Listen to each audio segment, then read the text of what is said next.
प्यारे भाई बहनों, जिनसे निराकार प्रभु का ध्यान नहीं लगता वे गुरु मूर्ति का ध्यान लगा लें, कुछ अनुचित नहीं है, क्योंकि ध्यान मूलम गुरु मूर्ति ऐसा लिखा है।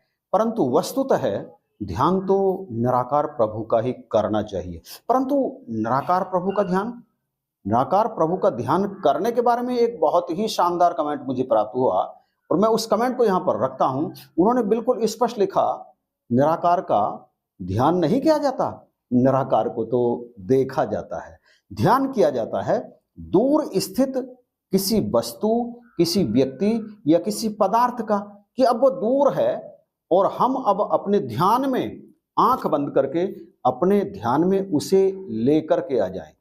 परमात्मा को, इस निराकार ब्रह्म को ध्यान में लाने की आवश्यकता नहीं है, क्योंकि ये तो नयनन आगे देखिए तेज पुंज जगदीश।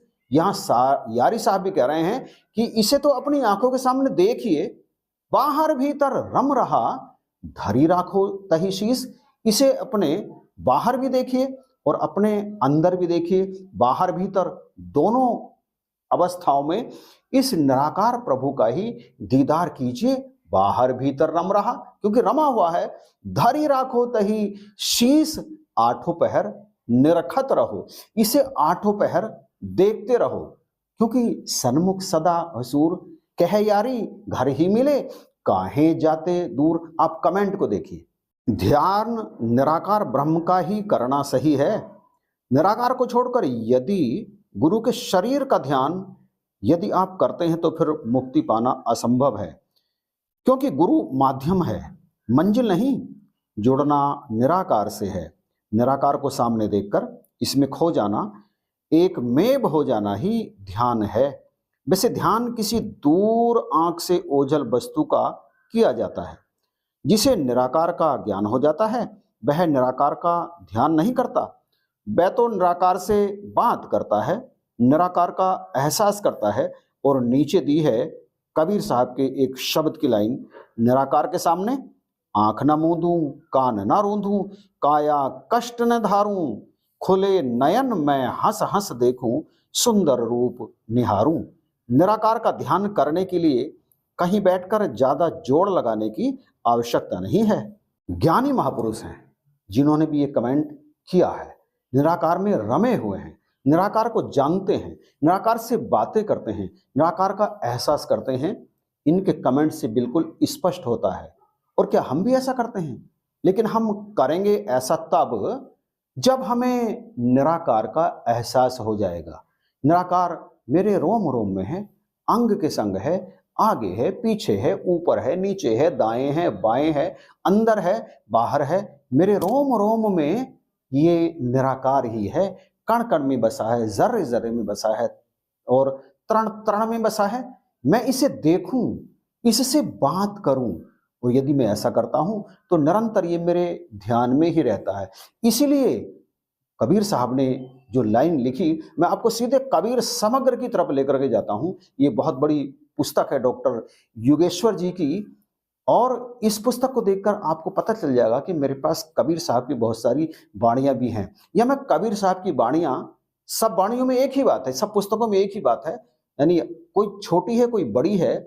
किसी पुस्तक में अधिक साखी शब्द हैं और कुछ में कम है, लेकिन कबीर समग्र में सब कुछ मौजूद है। देखिए कितनी बड़ी पुस्तक है, और मैं उसमें ले चलता हूं इस पूरे शब्द की तरफ जो इन महात्मा जी ने यहां पर कमेंट में दिया है, और उसे अभी आपने देखा। यह है कबीर समग्र, डॉक्टर योगेश्वर इसके टीकाकार हैं। कबीर समग्र, प्रचारक ग्रंथावली परियोजना, हिंदी प्रचारक पब्लिकेशंस प्राइवेट लिमिटेड, C21/30, पिशाच मोचन, वाराणसी 221010। और ये इसका प्रथम खंड है। पहला संस्करण 2001 में इसका 5वां संस्करण छपा। इतनी विशाल पुस्तक है ये, आप देखिए, बहुत पुरानी है मेरे पास। इसमें 967 प्रश्न हैं और ये जो शब्द मैं आपको दिखाने के लिए जा रहा हूँ वो यह है पेज नंबर 770 में कबीर समग्र, यहाँ पे आप देख सकते हैं। और देखिए यहाँ पे कह रहे हैं ना कि कबीर साहब को कभी देखा है क्या, कोई पुस्तक पढ़ी? ये कबीर साहब पुस्तक, ये कबीर मीमांसा रामचंद्र तिवारी जी की, ये कबीर ग्रंथावली डॉक्टर श्याम सुंदर दास, बहुत बड़े लेखक हैं। और ये है बीजक, इसकी जिल्द नहीं उतार रहा हूँ, जिल्द ये मौजूद है बीजक, आप देखिए। ये मैंने खरीदा 6/8/2001 में। देखिए बीजक को, मूल बीजक का सूची प्रपत्र, मूल बीजक शब्दन का सूची पत्र, और बड़ा ही विस्तार से पूरा है बीजक। यहाँ पे आप देखिए, ये रमेनी है इसकी, पूरा देखिए। ये कह रहे हैं मैंने देखा नहीं कबीर साहब की वाणी को किसी को। पूरा बीजक, पूरा बीजक, पूरा बीजक। चलिए मैंने ये सफाई दी है, इनकी बात का जवाब दिया है। मेरे पास तो पूरी लाइब्रेरी है जिसमें कितनी संख्या पुस्तकों की है मुझे खुद भी पता नहीं है। खैर, यहाँ पर परमात्मा को देखने की बात हो रही है कि परमात्मा का ध्यान करने की आवश्यकता नहीं है। परमात्मा को देखिए। कबीर साहब भी कहते हैं संतोष सहज समाधि भली, ये पूरा शब्द है। साईं ते मिलन भयो जा दिन ते सुरत ना अनंत चली। देखिए क्या कर रहे हैं, आंख ना मूंदू, कान ना रूंधू, काया कष्ट न धारूं, खुले नैन में हंस हंस देखूं, सुंदर रूप निहारूं। खुले नैन हंस हंस के देखने की बात हो रही है। कहूं सो नाम, जो भी कहता हूं वो नाम हो जाता है। सुनूं सो सिमरन, जो भी सुनूं किसी से वो सिमरन हो जाती है। जो कुछ करूं सो पूजा, जो कुछ भी करता हूं वो मेरी पूजा ही है। गृह उद्यान, गृह कहते हैं घर को, उद्यान कहते हैं जंगल को। घर में और बाहर एक समान ही देखता हूं। भाव मिटाऊं दूजा, मेरे अंदर कोई दूसरा भाव नहीं आता है तो मैं उसे मिटा देता हूं। जह जह जाऊं सोई परिक्रमा, क्योंकि हर जगह मेरा परमात्मा है।